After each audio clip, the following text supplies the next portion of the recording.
Godzilla vs. King Kong delivers exactly what the title promises.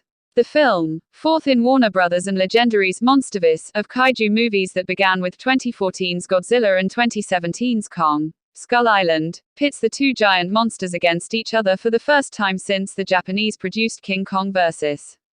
Godzilla in 1962.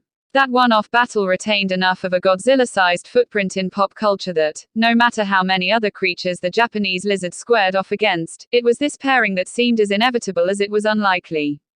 Of course, 49 years was probably long enough for the two icons to chill in their respective corners, so the timing couldn't be more right for this long-incoming rematch, one afforded the blockbuster budget and razzle-dazzle we'd expect in 2021.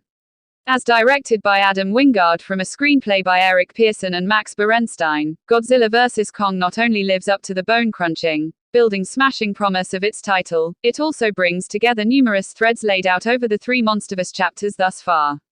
Does that mean Godzilla vs. Kong is particularly deep or introspective? No. Does it need to be? Also no. Eschewing the satirical edge of Skull Island or the slow burn approach of the 2014 Godzilla, this is a Saturday afternoon matinee gussied up with elaborate effects. And it's made all the better for wholeheartedly embracing that. The story picks up broadly from where things were left at the end of 2019's Godzilla, King of the Monsters. Giant titans populate the globe, with Godzilla the top banana among the top bananas. Life has gone on, and the monsters pretty much leave people alone. But when the Big G attacks a facility run by shady corporation Apex Cybernetics, that fragile détente is shattered.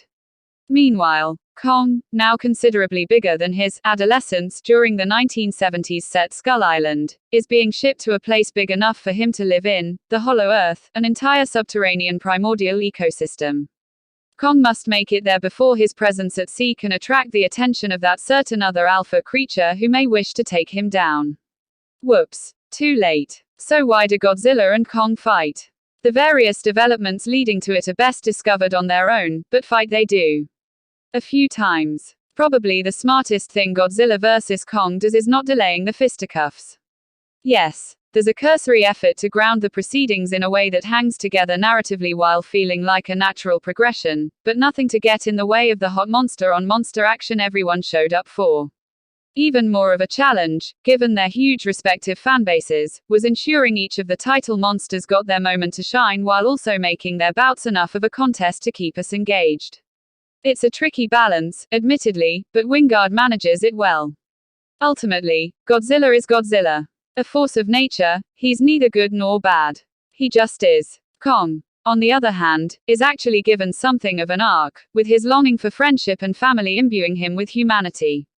He's also formed a relationship with a little girl Kaylee Hottie calling to mind the Kong animated series from the 1960s as well as the Toho-produced feature King Kong Escapes. And while there's no Save Mothra moment like the internet lampooned endlessly when the project was announced, some of the developments aren't all that far removed from 2016's Batman v Superman, Dawn of Justice. Of course, as with the previous entries in this universe, it's the human characters, including Millie Bobby Brown and Kyle Chandler as Madison and Mark Russell, the daughter-father duo from Godzilla, King of the Monsters, who suffer the most in terms of screen time and development. While it's nice to see both returning characters again to add some continuity, Chandler's role, unfortunately, amounts to little more than an extended cameo, though he plays it with clear eyes and full heart, naturally.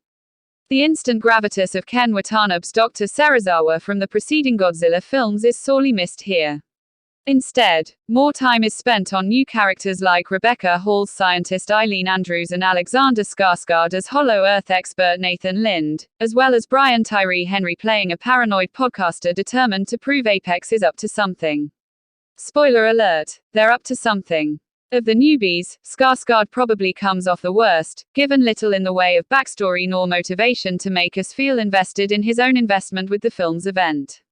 On the other hand, Henry is a bright spot by doing for Godzilla vs. Kong what John C. Reilly did so memorably in Skull Island, puncturing the self-seriousness with a few well-placed laugh lines. Godzilla vs. Kong knows exactly what it wants to be, and invests every minute of its 2 hours living up to that promise. Somewhat understandably, the humans are overshadowed by their enormous co-stars, but it is a glorious love letter to these iconic characters' collective histories, a satisfying culmination of the arc leading up to it, and, hopefully, a jumping-off point for more stories set in this universe. Let's hope it's not another half-century before these two crazy kids get together again.